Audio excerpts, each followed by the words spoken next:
Welcome to the Arcaro Insights podcast, where we help B2B executives deliver better results with the latest ideas in change and innovation for your organization. The episodes feature fascinating discussions with interesting people who have a great story to tell, as well as our original content communicated with AI voices. If you can, please read the show notes to get the most from each episode. Thank you for listening. We hope you enjoy it.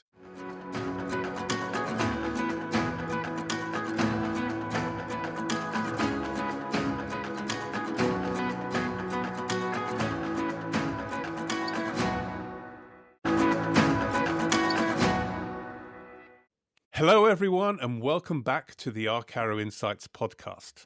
I'm your host, Mark Blackwell. In our journey to help B2B executives thrive in a complex, adaptive world, we've spent a lot of time deconstructing the myths of modern business. We've challenged the idea that strategy is a linear 5-year plan, and we've explored how our brains are really still running on Savannah software while running 21st century boardrooms. Today, we're tackling one of the most persistent myths of all, the myth of the lone genius of creativity. We've seen the Hollywood movies where there's a solitary inventor working late at night, suddenly having the aha moment in a garage. But our guest today argues that this image is not only wrong, it's actually a real barrier to organizational performance. Dr. Keith Sawyer is the Morgan Distinguished Professor of Educational Innovations at the University of North Carolina. He's a world-renowned expert on the science of creativity and author of Group Genius. As a jazz pianist himself, Keith has spent decades studying how peak performance does not happen inside a single mind, but between minds in a state which he calls group flow. Building on our previous conversations with experts like Roni Reiter-Palman on team problem solving and Hilary Scarlett on the neuroscience of collaboration, today we're going to have a deep dive onto the 10 conditions that allow a team to move past groupthink and into group genius. Keith, welcome to the show. Thank you. It's great to be here. One of the greatest mentors in your career, he's well known, and if I would say well known perhaps by podcast hosts as giving nervousness as reading out his name, but Mihai Csikszent was famous for identifying the conditions of individual flow in his book. I think for me, 4 factors which are important. You've got to manage challenge, which you're capable of, not too hard, not too difficult, the Goldilocks as I thought about it, clear goals, good feedback against performance, and really concentration on achieving the goal to get into a state of flow. When you're thinking about group flow, how do we build on that? Is it different? Where do we start? Mihai Csikszentmihalyi was the originator of the concept of flow. In 1990, he published the book called Flow, and that was the same year I started graduate school and took my first graduate class with him. That was called The Psychology of Creativity. He asked his graduate students to call him Mike because he knew his name was hard to pronounce. I'll say Csikszentmihalyi, Csikszentmihalyi. So yes, I learned how to say it. But group flow being a group comparison, I suppose, to the individual state of flow being an optimal experience is what he called it. And a lot of people think of it as a peak experience. Like if you're an athlete, like an Olympic athlete, that you're going to be running the fastest, you'll complete the marathon faster than you've ever completed it before. Or if you're a chess player, you're going to beat the most competitive grandmaster than you've ever competed before. But for Mike, flow was not only peak performance, it was also a subjective state of fulfilling experience. And he called it intrinsic motivation. The experience was so fulfilling, it's such a peak experience internally that people want to do the task just for the experience of doing it. So you keep coming back and doing it over and over again because it's so fulfilling. That's how he started his book. He started his book saying, what is the most fulfilling thing that humans can do? What is happiness, really? In 1990, we didn't have psychologists studying happiness. We didn't have positive psychology. So is happiness sitting on a couch with a full stomach and watching television? Mike had been doing research on this since the 1970s, and he said, no, he's done empirical scientific research, and that's not when people feel happy and fulfilled. They feel happy and fulfilled when they're challenged, but when they're challenged in a certain kind of way, in exactly those characteristics you just described. If you're challenged too much, then you just get anxious and frustrated. If you're challenged not enough, then you just get bored, like you're sitting on the couch. So it's that match between the challenges of what you're doing and the skills that you bring to the task. And what drives you forward is that as the challenges of the task advance, then you want to increase your skills because that state of flow is so fulfilling that you want to stay in the state of flow. So it drives you to increase your skills, not because you want to keep getting A's or not because you want your time to go down in the marathon, but because you want that intrinsically motivating state. So you raise your skills because you want to stay in flow, and you seek out greater challenges if your skills get higher because you want to stay. So Mike called it the flow channel, and there's a chart in his book where you can see this diagonal going up to the to the right, where your skills go up and the challenges go up. So in group flow, what I've studied in my career and started with jazz ensembles and improvisational theater groups, which I think is the perfect example, the best example of group flow because it happens most in improvisational groups. It's the same where the group collectively has that kind of optimal experience where it's so fulfilling for the people in the group that they keep coming back and they keep doing it. It's a kind of experience you can't have by yourself because it's the other members of the group giving you things back that you're not expecting. The surprises that come from them, which, if you don't have the skills to participate in the group, say a jazz ensemble, if you don't know how to play jazz, the other musicians are doing things you're not expecting. You're just freaked out. You're going to have a horrible experience and you're not going to come back. Playing jazz requires a lot of expertise. But when you get to that level, then you seek out the other musicians doing those things because you know it's going to make you a better player. So when you're participating in a group that's in group flow, it increases the fulfillment of the experience for each of the individuals in the group. So all of the individuals are experiencing that optimal experience as individual flow, but I talk about the group experience collectively as a kind of group flow. So one of the things I noted was, obviously you're a jazz musician, I'm not, but on the individual flow, there was a sense of goal being there. My limited understanding of jazz was that it's not all about a goal, it's feeding off each other. So am I missing something? Do you need a goal to have good group flow? The key to me in my research is improvisation or improvisationality, to be more academic, that if it's scripted, if it's structured and you know exactly where you're going, then no, you're not going to have that experience of group flow.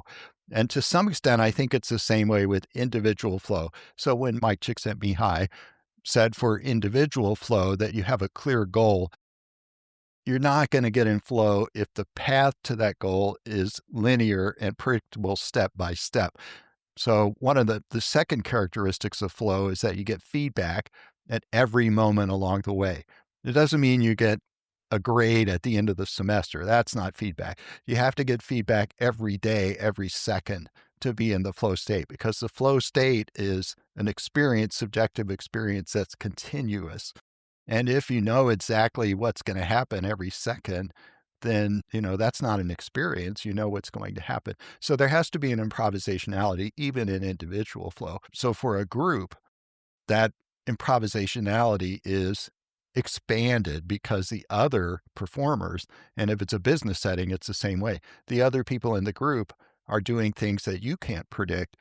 So yes, you have a clear goal collectively, but if the goal is so specific, and if everyone has a script and a plan and an agenda where everybody's doing exactly the same thing and it's all predictable and you're doing this on Monday and Tuesday and Wednesday, and we're meeting on Friday, and did you do what you said you would do on Friday? I would say that's not going to be a group flow experience because it doesn't have that unpredictability and improvisationality.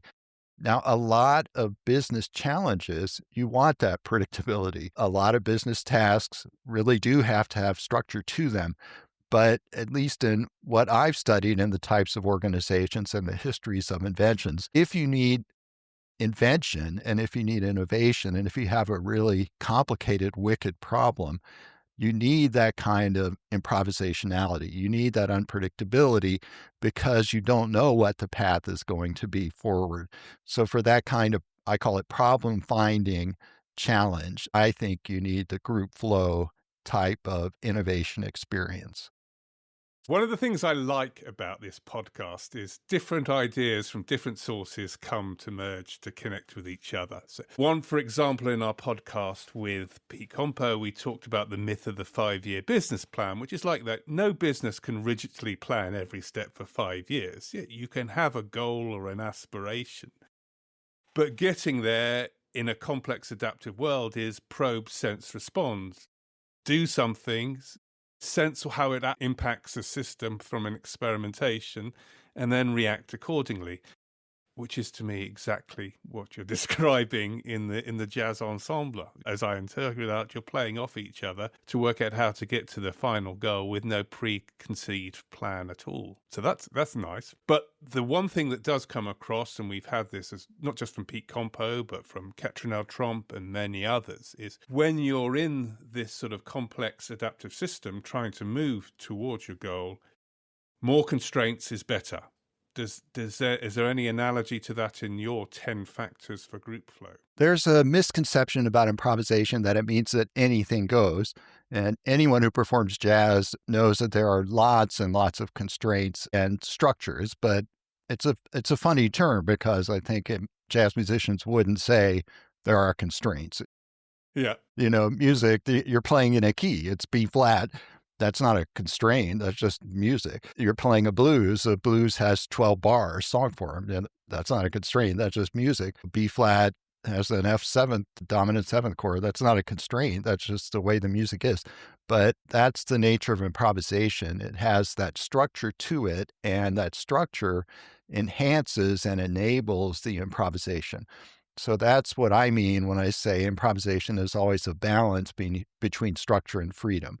And that's the nature of group flow as well. And it's tied to that question you asked me earlier about the goal. So there's always this tension between the script and the improvisation, or between the structure and the constraints that you find in a group flow situation. Now, if it is completely structured, like you say, whatever the 5-year business plan or the policies, or, here's what you're going to do the next 5 days, and I'm going to check in with you on Friday. So those structures, for certain kinds of business tasks, yes, you need that kind of structure. So it's a matter of having your process aligned with your business goal. Now, in my research, I've chosen to study extreme improvisationality. So I study jazz ensembles, I study improvisational theater groups, and I actually have performed as a pianist with Chicago improvisational theater groups. To some extent, those are easier to apply to business settings because they're actually on stage talking to each other. So we can transcribe what they're saying, we can analyze the conversation, and we can go look at a business meeting and we can analyze that conversation. It's very hard to transfer the musical notation on a page to a business meeting. But I do actually find very similar interactional dynamics, but in group flow for music and for theater. But that tension between structure and improvisation, that if you have the right structures, it can actually enhance and enable the success of the improvisationality or the fulfillment of the experience of group flow. We've talked about the risks of being too linear, and then, that's not what you want to do. The idea we should test and improvise and feedback off each other. The other great fear of business leaders is that they go, okay, we're under pressure, just go in solution mode, get the problem solved. And I want to test another idea to see how it compares with your research. And that came from Roni Reiter-Palman, which shows that if teams invest time thinking about problems, the more time they invest in actually thinking about the problem, defining the problem, the better the solution becomes. Does that work in any way relate to what it means to be in a state of group flow and productive group flow? Absolutely, yes. What she's talking about is this famous contrast in creativity research between problem solving creativity and problem finding creativity. So you think about problem solving where you know what the problem is and you know that you might need some creativity to solve the problem. It's not a straightforward path to a solution, but you know what the problem is. Now, think about another type of situation where you're not quite sure what the problem is. You're in a complicated situation. Some people call them wicked problems, or you got to formulate a problem. You got to ask the question. You're not really sure what the question is. So creativity researchers started calling that problem finding. That was actually Mihai Csikszentmihalyi's term, 1976 book. I wrote an article about that last month. That book has been out of print and lost to history, but that term problem finding has lived on in creativity research. Problem finding creativity is an improvisational path because you have to explore a very large problem space because you don't know where the problem is. You don't know what the question is. You don't know what language you're going to need. You don't know what tools, so you don't know what methods you're going to have to use to solve it. You don't know what the structure of the solution is going to look like. So that kind of search path and search space is very much improvisational. And if you have a group dynamic, then the group is better at exploring that kind of space. And that's where group flow, the improvisationality of group flow, it really has a benefit over the sort of structures and scripts of, I don't know, I'd say the policy and the scheduled dynamic. You say that, tackling it when you don't know what the problem is. I think equally, possibly even more importantly so, is people jump into situations believing that they know what the problem is. Yes. The big Right. takeaway I had from Roni is there's science to show that, just a little bit of probing and testing, and I think as you hinted, especially in a group situation, it can reveal pretty quickly that there's very little uniformity on really understanding what the problem is that they want to be solving. Right. So you're trying to solve the wrong problem. Yeah, that's classic in the history of invention. But there are successful stories of invention where you're trying to solve a problem that turns out to be the wrong problem. And then if you are carefully listening, especially to users, then this term, the pivot or pivoting, which often gets used in entrepreneurship or in design thinking. You discover the problem while you're trying to solve the wrong problem. So it doesn't mean you're doomed to fail, but you have to be closely listening. Actually, that leads me to another one of the 10 conditions of group flow is now think about the improvisational ensemble again. And I mentioned one of the powerful benefits of group interaction and group flow is that you get ideas from other people and they're going to be surprising ideas because you can't predict what the other people are going to do. They're all improvising as well as you, and it's going to surprise you. And it's terrifying if you don't know what you're doing. It's actually terrifying even for expert improvisers. Chicago professional improvisers will say it's terrifying, but we love it. It's terrifying, but we love it. But it doesn't benefit you unless you're listening, unless you're paying attention. If your head is somewhere else, if your head is focused on what am I going to say next? I have this brilliant idea in mind about the dog over there is going to shit on the man's foot. And then your partner says something about a lottery ticket as a winning number, and that's going to go right over your head because you're not listening to it. So you have to have that kind of close listening. That's one of the 10 conditions of group flow, because if you're not closely listening, then you're not going to accept that gift and then use that to build on it. If you're not building on it, then you're missing the power of group flow. Yeah, as you are looking at your list of 10, I did find it a bit like the Goldilocks moment, not too much, not too little, that was in the original Mihai thinking. So, for example, I'm sure you'd agree that psychological safety is as a key factor for group flow. Yet at the same time, you noted that jazz ensemblers often don't really crack it when they're in practice mode. They really need that fear of failure together. So it seemed to me all about finding the right balance between the two extremes. I think that's right. All 10 of the conditions, you're skating on the boundary of so for example, is it failure? Is it making a mistake? And in a successful improvising group, I think one reason that performers feel comfortable with the possibility that they might make a mistake is that the other members of the ensemble become very talented at taking whatever you do and building a context around it so that it sounds good. So that even if you played something that you weren't intending to play, what happens next can turn it into something that wasn't a mistake. And maybe the thing that you thought was going to be a mistake actually becomes reinterpreted as something valuable. So the concept of mistake in a group that's in flow kind of, it takes on a different meaning. There are things that are unalloyed mistakes.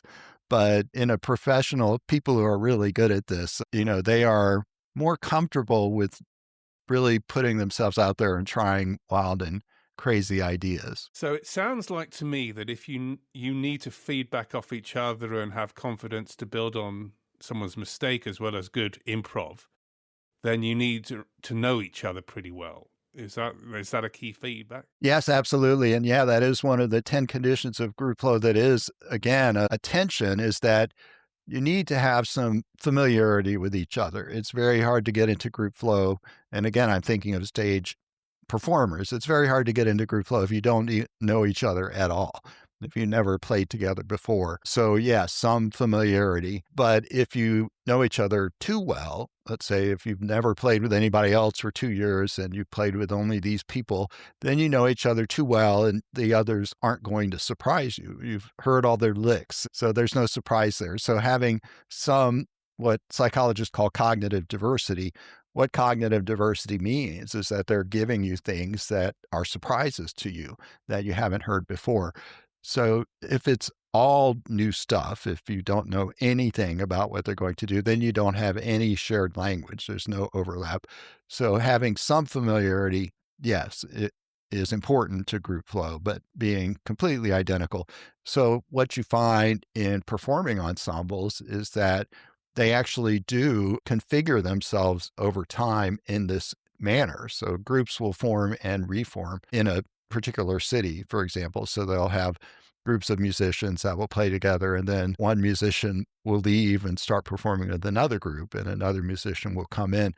Groups tend not to stay exactly the same for 5 years in a row. They will just shift around. And I'm thinking, say, in the jazz scene, improv theater scene. And this is a reason why groups improvise. So when I was in improv theater groups in Chicago, we would always rehearse to get ready for an improvised show. We would have maybe 4 weeks of rehearsals, and our rehearsals would all be improvised. We'd be improvising in rehearsals, and I'd be telling my friends, hey, I've got to go to my rehearsal for this improvisation show. And they would make jokes about it. They say, ha, ha, ha, why are you rehearsing for an improvisation show? And they were kind of implying that we weren't really improvising and we were faking it once we got on stage. But they didn't get it. They didn't get it that you have to rehearse at improvisation to actually be good at improvisation. Like I said a few minutes ago, it doesn't mean anything goes. So what you're building up there is you're building up that shared language. You're building up that ability to understand each other and communicate. But it doesn't mean you're rehearsing a script. You're developing an ability to talk to each other.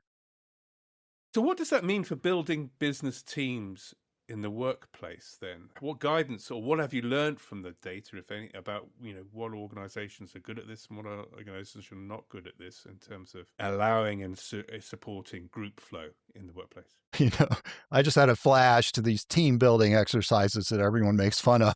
Yeah, you go to the ropes course or whatever. So I actually haven't thought about that in the context of group flow. No, I don't have an opinion on that. Well, I'm I just noticed there's a lot of people who read the book Flow, and you reference businesses that changed their approach after doing so. I think Ericsson was one that comes to mind. I think there's a couple of other companies that, and very successful companies as a result, that encouraged individual flow. But I wonder if there'd be good lessons for companies in terms of rotating staff, but balancing the rotation of staff with keeping the group relatively consistent so that they know each other and there's no hierarchy. Yeah. Absolutely. Yeah. So that's a pretty straightforward lesson that you would keep members of the group. And in my case, the group flow research of mine tends to be small groups because I'm studying jazz ensembles and improvisational theater groups and small business teams. But yeah, so you would have, say, 5 to 10 member groups, and you would want, let's say, at least half of them to stay the same for, let's say, 6 to 12 months, and then you'd have other ones rotate. So you wouldn't have exactly the same members for more than 6 to 12 months. Yeah, so you'd have them rotating in and out. And what you'd have is you'd have that, well, there's this term knowledge management, right, which is a pretty exciting area of research in business context. So you have those people that are moving around are carrying the implicit tacit knowledge from one team to another. And it is very much like the jazz ensemble where the sax player is going from one city to another and taking new ways of playing a 12-bar blues. Absolutely. Yes. Business organizations could certainly adapt principles like that from group flow. Yeah. I was just seeing if anything I could pick up which might be the same or different from Hilary Scarlett. She has a model called the SPACES model, which provides an acronym to think about what are the things we need to do from a neuroscience perspective to help us collaborate. So SPACES, the first one is that there's got to be self-esteem, and so that, which is very much connected to her another idea of equity, so that you feel balanced within the group. There's no sense of hierarchy, and that your role is recognized. Now, in the jazz ensemble, I definitely get this role that you're actively listening out for everyone else. That's going to give you your self-esteem. Purpose talks about having a goal. Autonomy, the group has to be free to do whatever it needs to be doing. Social connection, that's the final S. That's obviously very important for what you're saying. I suppose the one thing that stands out maybe a bit different is certainty. Our brain craves certainty. But interestingly, I think the build that you're maybe suggesting is we've got to try to fight that and push ourselves to get out of our comfort mode to really get into a state of group flow after we've started collaborating. Is that a fair read? Well, she's right. The brain craves certainty. One of the most foundational psychological findings is that people really don't like uncertainty. It leads to anxiety. We try to reduce uncertainty. And that's a challenge of improvisationality. But I will say group flow does require some uncertainty. And that is where I think if you're trying to introduce this in a business setting, that is where some training or development would be necessary. There's a necessary ambiguity and uncertainty. And it's also difficult for professional improvisers. I mean, if you talk to improvisational theater actors, they will tell you it's terrifying. The first time I did it, it was terrifying. Sometimes I've been doing it for 5 years. Sometimes it's still terrifying when I go out in front of an audience. So it's human nature. It's going to be terrifying. So yes, but I don't think you can get rid of the uncertainty and still get into the group flow state. So maybe I would disagree with the SPACES model there. If you put us in a room together, I think we would be able to come to an agreement about, because we're both scientists. But you still have to manage that somehow. And that's where psychological safety comes in. And so a lot of psychologists, including me, will say, if you're going to put people in a situation where they have to deal with ambiguity and uncertainty, then you have to give them that psychological safety.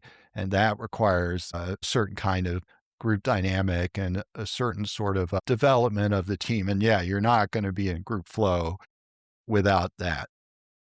It's a fascinating reflection. One of the activities I have in my commercial life is doing an experiential learning situation with groups in a room that compete against each other. And they've got manufacturers and customers, and we set up the game to help them understand about sales and operations planning. one of the key ingredients for the rule is deliberately not provide enough time for them to know all the rules of the game, because it creates that difficulty, that frustration, that nervousness, which is part of it, just edging people ready. And having do that, what it's maybe even suggesting that's an essential ingredient for the group flow is having this fear of failure because they don't fully understand what's going on. So that was a reflection from me. Right. Well, Yeah, I'm not sure if I would advocate fear of failure.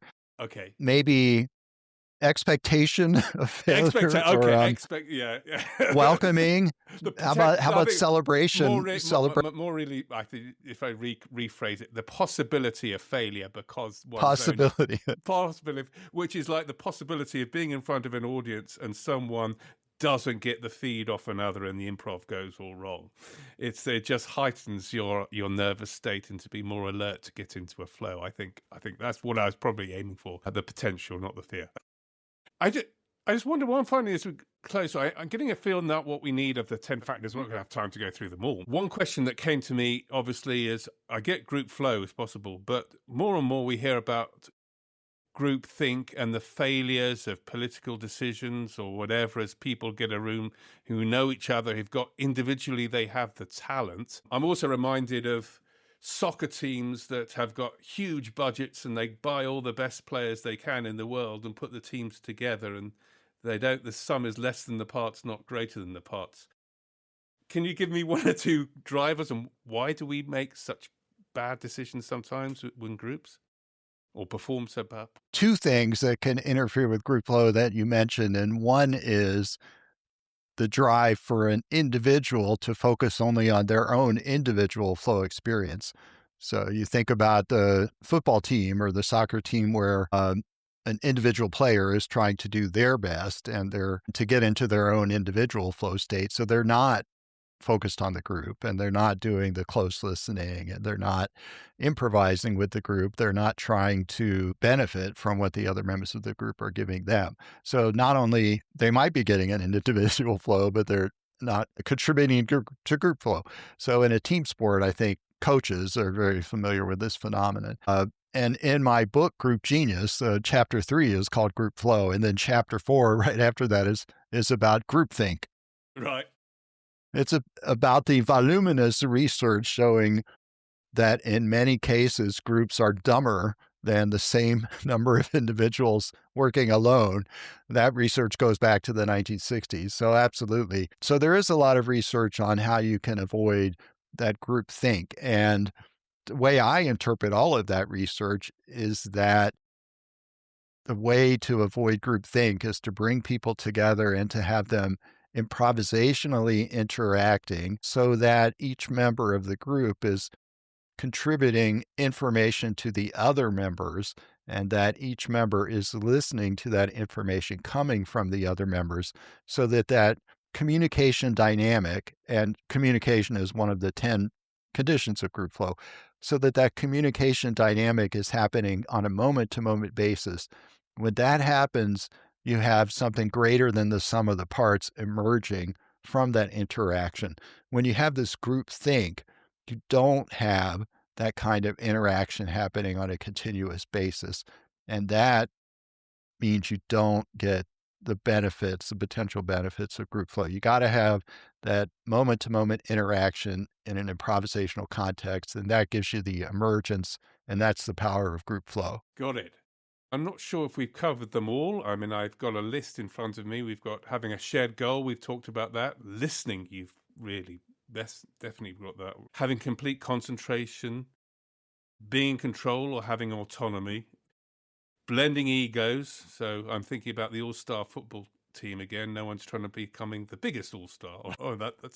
And equality.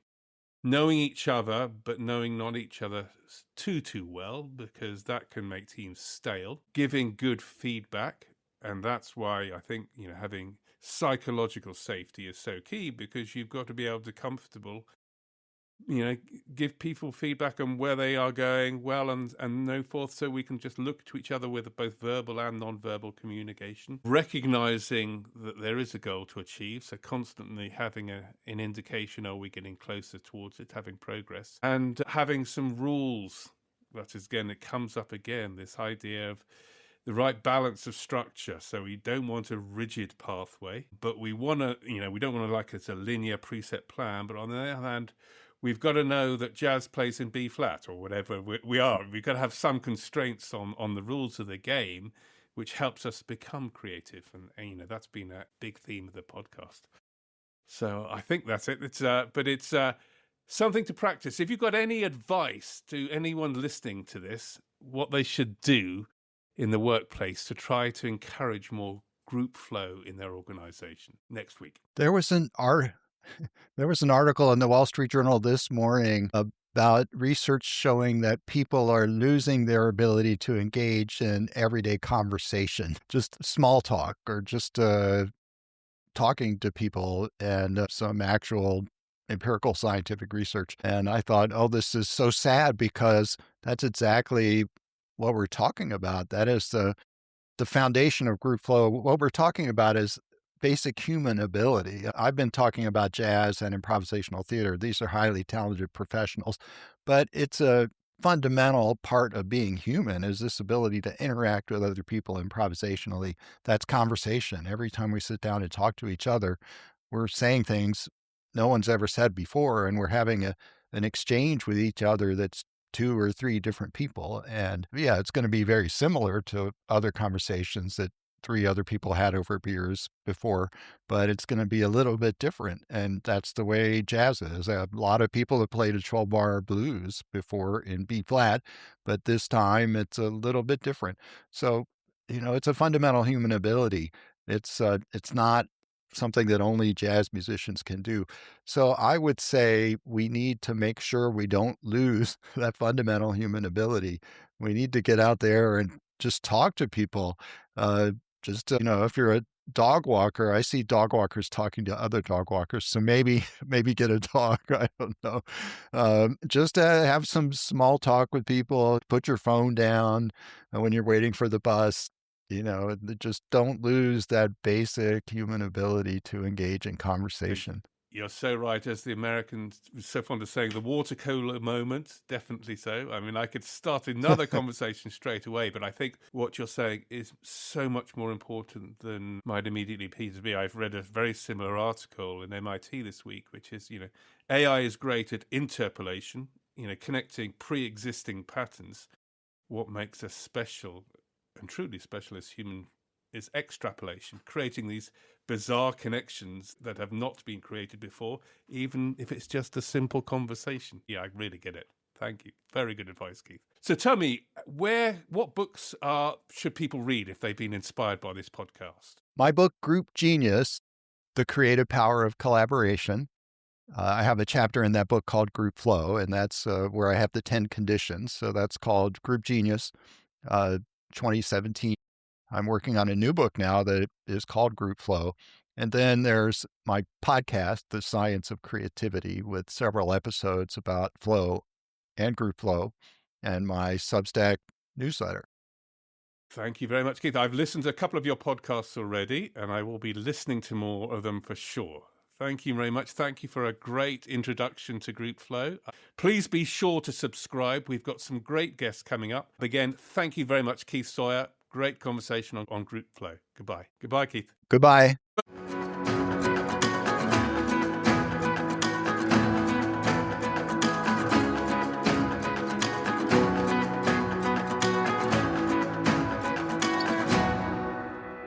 Thank you for listening to the Arcaro Insights podcast. We hope you enjoyed it as much as we enjoyed producing it for you.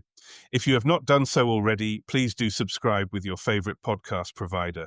Even better, it would be hugely appreciated if you could share the podcast with friends and colleagues. Thank you.